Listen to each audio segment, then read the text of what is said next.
Comment ça va YouTube? Là je suis à Paname, là ça y est, je viens d'arriver, je suis content d'être ici. Là je suis dans un petit, très petit appart, mais c'est un frère enfin c'est l'appartement d'un frère, mais très très bien placé dans Paris, donc dans le 7e, et c'est tout ce qu'il me faut. Moi dans tous les cas je suis entrepreneur. Tout ce dont j'ai besoin c'est d'un lit, un endroit où poser mon ordi pour travailler, et après dans tous les cas je dors, et puis après je sors la journée. Et évidemment il y a, tu vois, douche, tout ça, mais tu connais hein. L'essentiel. Et puis après voilà, donc là je suis à Paris, c'est mieux que Saint-Gaudens du coup, parce qu'il y a des... J'aime bien la dynamique, parce que la ville elle bouge du coup, elle bouge beaucoup plus que Saint-Gaudens, c'est sûr. Mais bref, c'est juste qu'au moins la ville elle bouge, tu vois, il y a du... C'est stimulant on va dire, donc il y a des fois où j'ai besoin d'être stimulé, et ici du coup c'est un peu l'endroit, c'est un bon endroit, même si c'est pas du tout ma ville préférée, hein, je viens que pour le business et pour d'autres bonnes raisons. Mais sinon, c'est très loin de ma ville préférée, comparé à Marseille par exemple. Mais bref, voilà. Je suis ici. Je prépare un événement là, un premier événement en live pour un petit peu, enfin, faire des premières actions avec les gens qui veulent se lancer et qui savent pas trop par où. Donc j'organise des ateliers. Donc là, c'est le premier que je vais faire. Et je vais essayer de donner un maximum de valeur. Ça va être bien. Enfin, oui, j'ai aucun doute que ça va être bien. Et puis voilà, donc je vais essayer de vous filmer tout ça. C'est déjà beaucoup plus intéressant hein, que Saint-Gaudens. J'arrête de parler parce que sinon je vais trop parler dans cette intro de vidéo. Bref, voici la vie d'un entrepreneur reconverti à l'islam qui essaye de faire ses premiers 50 000 euros par mois. Je vais vous montrer tout ça. Bismillah. J'ai pas ma DJI. Du coup, je viens avec mon tel. Putain, le riz de Paname, je kiffe. Je sais pas pourquoi, c'est l'ambiance. Ok. J'ai l'impression que je suis dans un jeu d'horreur. Genre, il y a personne dans le métro. C'est trop marrant. Bon, les gars, on se retrouve à Paname, dans le 7e, comme j'avais dit. On s'est posé dans un petit café avec un autre frère. Voilà. Et qui on bosse. Donc, à défaut de ne pas avoir de bureau, on a quand même des petits QG, on va dire. Des petits cafés parisiens, donc c'est sympa, on travaille ici. Et puis on bouge, en fait, on va de café en café. Et donc, en fait, là, c'est bien parce que je suis dans l'énergie où on bosse tous les deux à fond, même sur le même projet. Donc c'est vraiment... L'ambiance est très très bien ici. Donc voilà, ici on est vraiment là pour faire un maximum de travail dans une bonne ambiance. Donc pour l'instant on va juste se remettre au travail. Je vais quand même essayer de visiter un peu Paris parce que je viens pas souvent. À chaque fois que je viens, je visite pas trop. Mais bref. Et lui en plus il parle fort là. Bref, vas-y. Je retourne au travail moi. C'est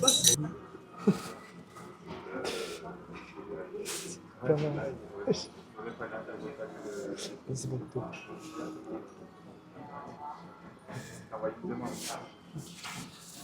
Il kiffe trop.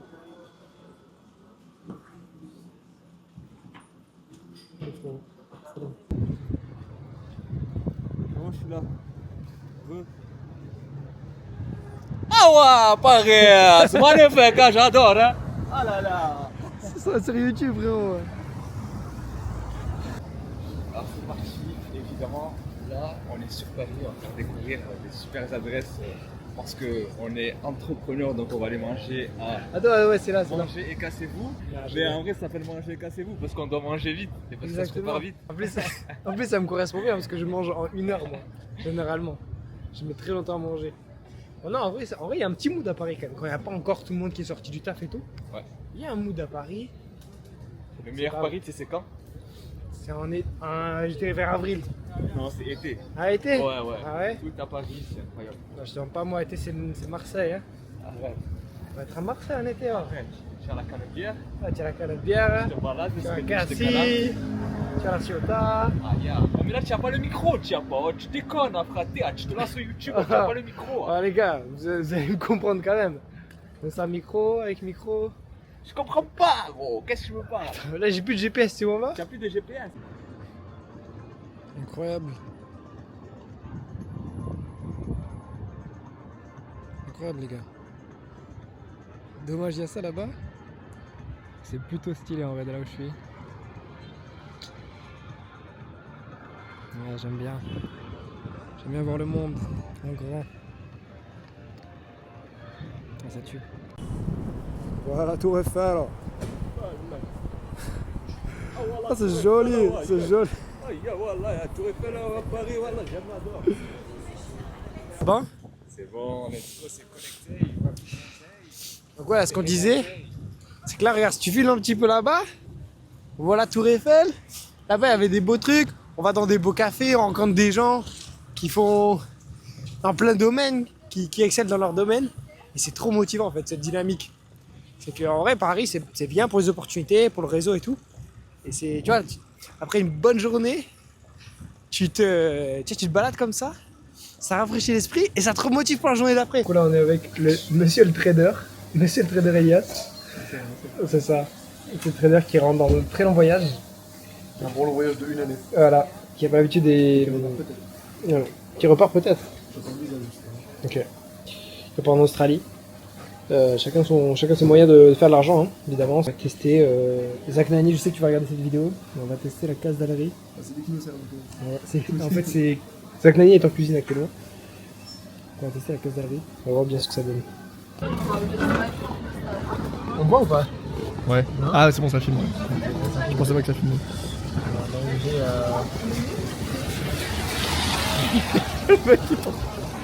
En plus, une autre fois, mais. Ah ouais. Ouais, ah non, ouais. Il est sale. Tu vois ce que tu peux faire là sur la droite? Il y a une petite. Ah oui, ok, ça je règle, attends. Non, oui, là, exactement. Pas mal, hein? C'est trop énorme. Genre lui? Non, je vais pas rentrer du tout. C'est nul les planches. Et qui s'amuse trop, frère. De malade. De malade. Bon, les gars, le truc un peu relou avec Paris, c'est qu'il pleut beaucoup quand même. C'est un peu de là, hein. Mais il pleut quand même beaucoup. Hein. C'est pas. Déjà qu'il n'y a pas grand chose à faire, il pleut beaucoup. On va retourner vite au travail, parce que c'est bien plus passionnant.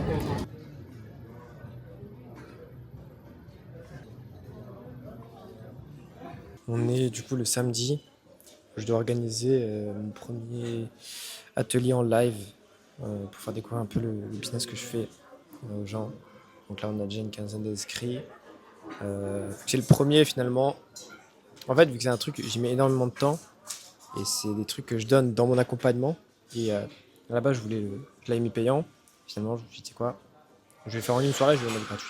Comme ça, au moins, ça va pouvoir me permettre de montrer aux gens ce qui est possible de faire. Et ensuite, du coup, pour ceux qui ont loupé le premier live gratuit, c'est comme ça. Peut-être qu'il y en aura d'autres, je sais pas. Il y en aura d'autres, c'est sûr.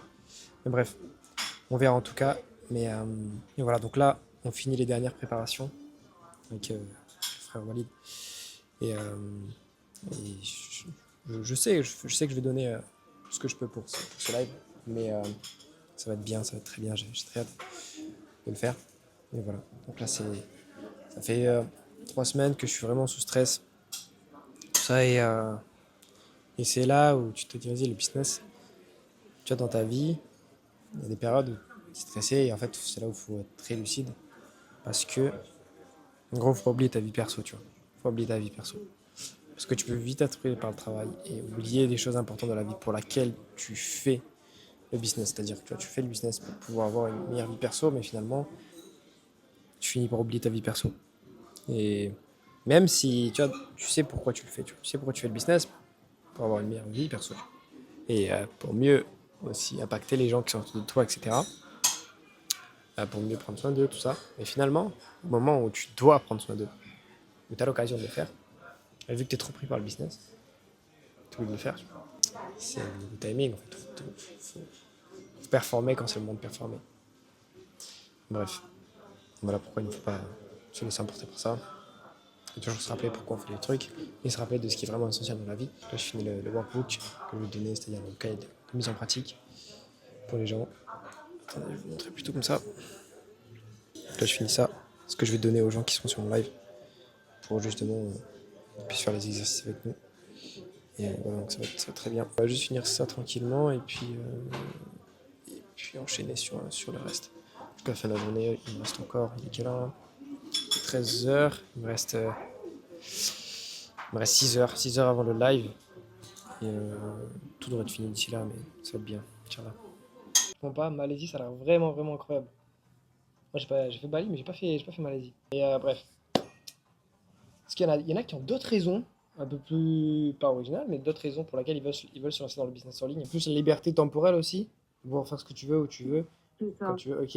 Est-ce que du coup, pour toi, l'argent, ça va plutôt t'aider à atteindre ça ou pas? On va voir justement comment casser ces croyances. J'espère que les autres, c'est bon pour vous. On va avancer. Ok. Maintenant, mettez vos croyances sur vous-même. Par exemple, je ne suis pas assez intelligent. Et vous mettez depuis quand ou où est-ce que vous avez. Enfin, depuis quand vous avez cette croyance en fait? Depuis le collège ou là où vous avez. Là où on vous a implémenté cette croyance. Par exemple, je suis pas assez intelligent parce que j'avais des mauvaises notes au collège. Ou parce que j'arrivais pas à comprendre certains cours. Comme ça. Ou je suis pas discipliné parce que tous les matins, j'arrive pas à suivre une routine. Donc vous allez noter toutes vos croyances. Et puis après, on va voir qu'en fait, toutes ces croyances, c'est très facile de les changer. Je vous laisse noter ça et vous me dites quand c'est bon. J'aimerais bien avoir un peu plus de confirmation. J'aimerais bien avoir un peu plus de confirmation dans le chat. Comme ça, je suis sûr que je peux avancer. J'avance pas trop vite et j'avance peut-être trop lentement aussi. Bon, ça y est, je viens de finir mon premier atelier. Franchement, c'était bien bon. Il y avait 23 personnes inscrites, il y avait une petite quinzaine de personnes qui étaient là. Bon, c'est pas grave, il y en a qui ont loupé le truc. Mais franchement, c'était trop bien, j'ai trop kiffé. Jusqu'au bout, Ouais, ils sont restés jusqu'au bout. Franchement, Ils ont apprécié. c'est trop bien. On est venu dans un petit hôtel pour faire ça bien et tout ça. Franchement, je suis très content. Premier exercice un peu. Et ouais. Donc voilà, franchement, c'est trop bien. Si vous voulez reparticiper, si vous voulez participer à des appels, enfin des ateliers comme ça, j'essaie d'en faire peut-être pas tous les samedis, mais peut-être 2 fois dans le mois, les week-ends. Donc voilà, franchement, je suis super content. Ça fait des semaines que je bosse pour ça. C'est un premier test. Et voilà, hein, moi les gars, je suis comme vous, je sais pas comment on fait les trucs. Je sais pas comment on fait. J'ai jamais fait non plus. Je pensais pas avoir les compétences, pourtant je l'ai fait. Je teste les gars, je me confronte à la vie. Et tester des trucs, je vous jure, regardez, je suis en vie, j'ai appris des trucs, j'ai appris sur moi-même aujourd'hui. J'ai appris sur les gens. Et c'est ça en fait, c'est juste en faisant les choses. Donc voilà, au début tu ne sais rien faire. Et c'est en faisant les choses que tu sais le faire littéralement. C'est la meilleure manière de savoir. Donc voilà, on se retrouve. Quand tu essayes et que tu donnes ton mieux, les gens ils kiffent. Parce Exactement. que tu sais déjà tout faire en réalité. C'est ça. Juste à faire les trucs. Vas-y. Bon les gars, je viens de réserver un wagon de métro pour nous. On vient de se réserver un petit wagon de métro à deux là. On privatise le métro. Voilà.